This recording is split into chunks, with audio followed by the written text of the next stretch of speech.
Hola, ¿cómo estás? Yo soy Cristina. Estoy muy contenta de que me estés acompañando el día de hoy. Bienvenidos. Ya me había ausentado un poquito de esto de los podcasts y demás, sin embargo ya estoy aquí y voy a traerte nuevo y mejorado contenido acerca de la psicología relacionado con otras ramas y otras ciencias. Antes de que siga, quiero agradecer a las personitas que han estado muy pendientes del nuevo programa. Todo mi cariño y agradecimiento con ustedes. Y sin más preámbulos, comencemos.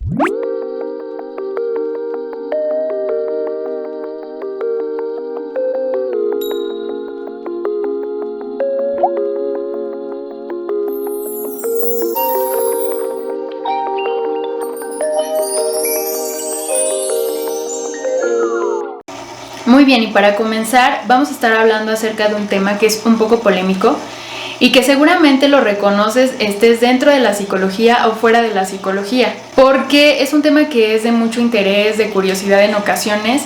Hay personas que lo refutan, que no les gusta por la falta de base científica.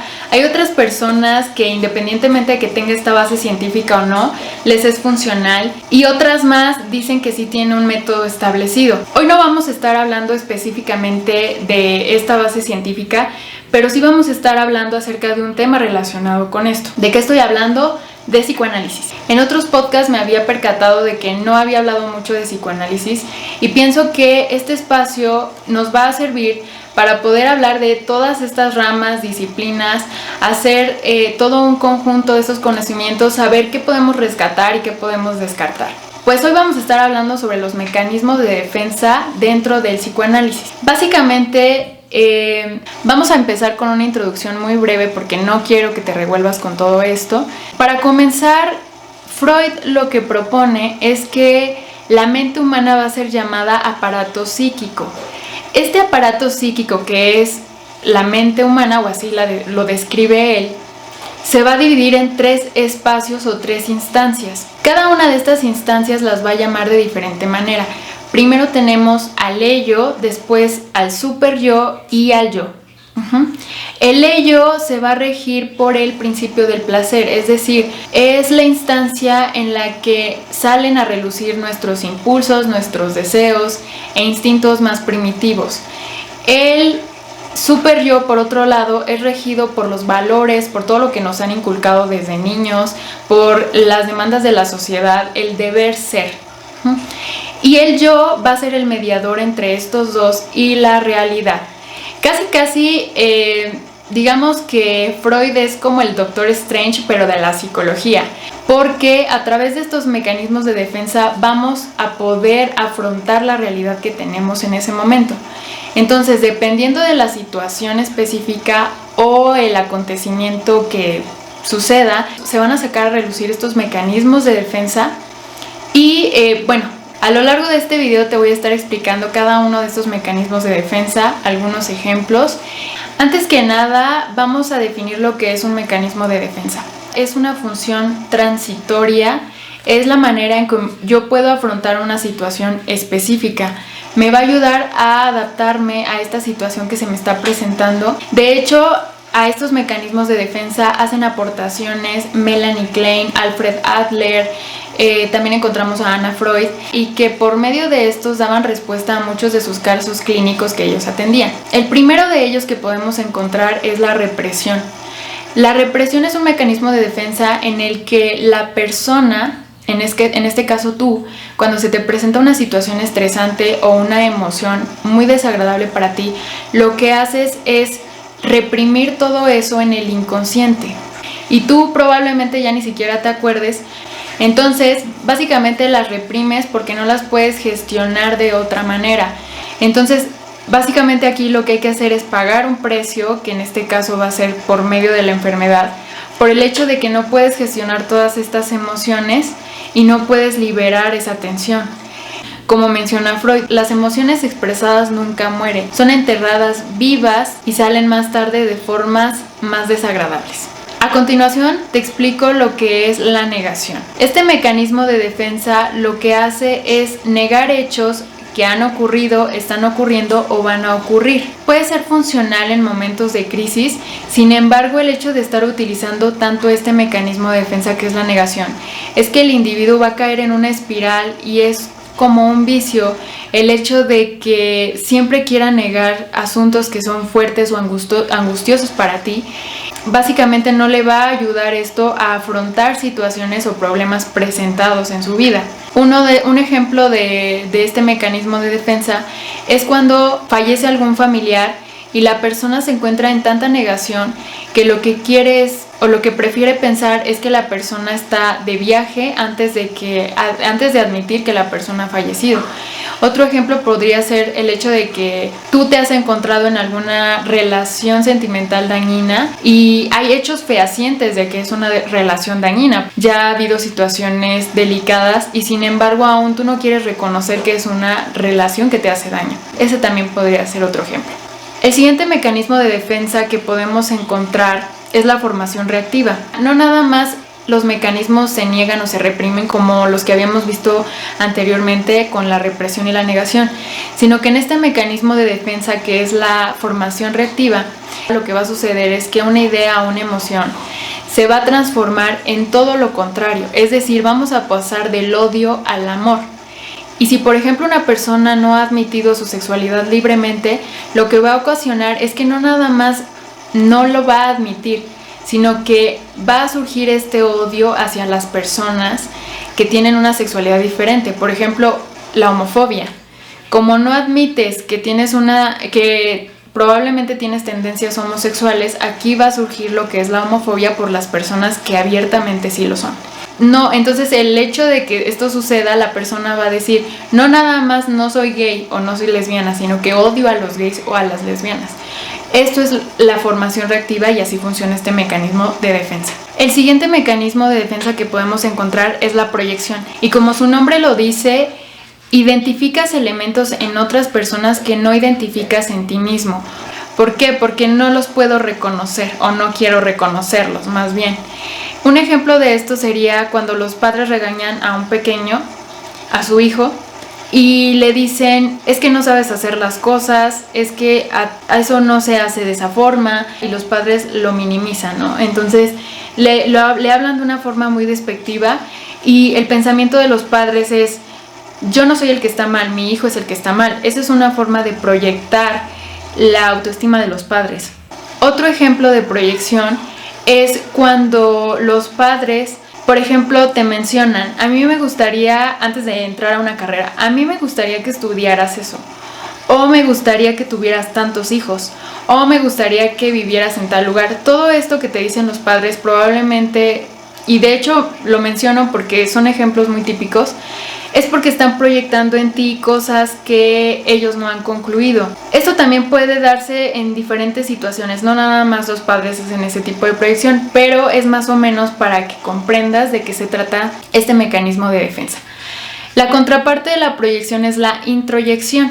Se refiere a la forma en cómo adaptas cualidades o gestos de otras personas que están a tu alrededor, ya sea padres, figuras de autoridad, hermanos, amigos. Te voy a dar un ejemplo. Tenemos dos escenarios. En el primer escenario tenemos a un pequeño que ha sido víctima de bullying. Y en el siguiente escenario tenemos un grupo de personas que hacen bullying. Si este grupo y este pequeño se topan, este pequeño va a querer pertenecer a este grupo de agresores de alguna forma, porque así se va a sentir respetado y de alguna forma va a sentirse identificado con la persona que es el agresor. Va a querer adoptar estas cualidades o estas ideas o estos gestos porque así se va a sentir respetado y seguro. También una forma de introyectar es cuando, por ejemplo, la persona que es maltratada de pequeño, de grande, maltrata a los demás. O una persona que, por ejemplo, vivió en un entorno donde sus padres eran adictos, de grande esta persona se puede convertir en una persona adicta a cierta sustancia. Así lo mismo puede pasar con una persona que si vivió en un entorno en el que no se hablaba de emociones o no eran expresadas, de grande él mismo va a seguir con este patrón de que las emociones no se expresan. Como lo acabo de decir, este es el mecanismo de introyección. El siguiente mecanismo de defensa es el desplazamiento. Y básicamente aquí van a fluir todas estas emociones negativas, pero lo que tú vas a hacer es redirigir esas emociones a una vía menos arriesgada que la original. Te voy a poner un ejemplo. Cuando estás en tu trabajo y tu supervisor te regaña o te dice, ¿sabes qué? Es que esto no lo has hecho bien. Muchas veces lo que haces es guardarte esas emociones o esa crítica que le vas a hacer a él, y lo que haces es llegar a casa y el hecho de, por ejemplo, soltar tu frustración con tu familia, esto es una forma de desplazamiento, porque no estás encontrando o no estás gestionando de una forma adecuada estas emociones y las estás redirigiendo a otro lado, sacándolas en forma de frustración. No obstante, hay una forma más adecuada, de hecho es un mecanismo más positivo para redirigir estas emociones negativas, y es el mecanismo de la sublimación. Con el mecanismo de la sublimación lo que hacemos es redirigir estas emociones, pero ya no lo hacemos en forma de frustración o de enojo o de una forma inadecuada como lo es en el desplazamiento. En el mecanismo de la sublimación vamos a redirigir estas emociones negativas, pero en conductas que nos hagan sentir satisfechos y que podamos gestionar estas emociones. Por ejemplo, las personas o tú que sueles hacer ejercicio, cuando te sientes estresado, enojado y demás, que vas y haces deporte, esa sería una forma de gestionar tu enojo. Pasar de esta tristeza a cantar música sería una forma de gestionarla. Las personas que se sienten solas podrían gestionar su soledad por medio de la escritura. Así, me gusta mucho poner de ejemplo, o me gusta mucho este pintor Van Gogh. Y de hecho, cabe muy bien en este ejemplo del desplazamiento y sublimación. Porque mientras el desplazamiento es una forma en la que nosotros liberamos emociones de una forma inadecuada, o sea, las redirigimos pero de una forma inadecuada, como el ejemplo que te ponía de que sueltas tu frustración con personas que realmente no te han hecho nada. Por otro lado, la sublimación son cosas que sí son socialmente y culturalmente aceptadas. Van Gogh es un ejemplo perfecto porque es un pintor que en ciertos momentos de su vida estuvo internado en un hospital psiquiátrico, y lo que sucedió con él es que cortó su oreja, se automutiló. Este podría ser un hecho de que no es algo socialmente aceptado, incluso lo podrían catalogar como loco. Pero por otro lado tenemos obras bellísimas, súper conocidas, y por ejemplo dentro de este instituto psiquiátrico en el que estuvo, pintó La Noche Estrellada, una obra que hemos visto, compartido muchas veces, y podemos decir que es una obra muy bella por todo lo que representa. Sin embargo, si te das cuenta, Van Gogh de alguna forma, como te mencionaba, en algún momento no estaba tan cuerdo, y sin embargo pintaba estas obras que sí eran socialmente aceptadas, a diferencia de la automutilación que no. Entonces lo que yo me pondría a pensar es que hay un poco de locura en su arte, y sí sería para preguntarse, ¿hay locura en esa belleza o hay un poco de belleza en su locura? Van Gogh es un ejemplo perfecto de lo que trata la sublimación. Ya casi para concluir tenemos la regresión. Este mecanismo de defensa, como su nombre lo dice, es regresar a una etapa más temprana. Normalmente se presenta en niños. Precisamente cuando los padres se están divorciando, el hecho de que el niño moje la cama o que se chupe el dedo es una regresión a una etapa más temprana en el que el niño se sentía seguro. De eso trata básicamente este mecanismo de defensa. Y por último, estaríamos hablando de la racionalización.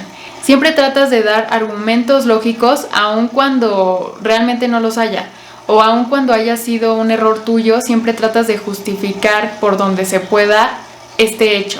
Mira, y eso no está mal, porque de alguna forma este mecanismo de defensa, que es la racionalización, lo que hace es que nos tomemos las cosas con calma, que te tomes las cosas con calma, que si se te presenta un problema, no te quedes en estado de shock como lo que pasa con la negación. Pero muchas veces, de hecho, lo relaciono con el coaching, porque con este mecanismo de defensa lo que tratas de hacer es ver que todo está bien aun cuando no lo está.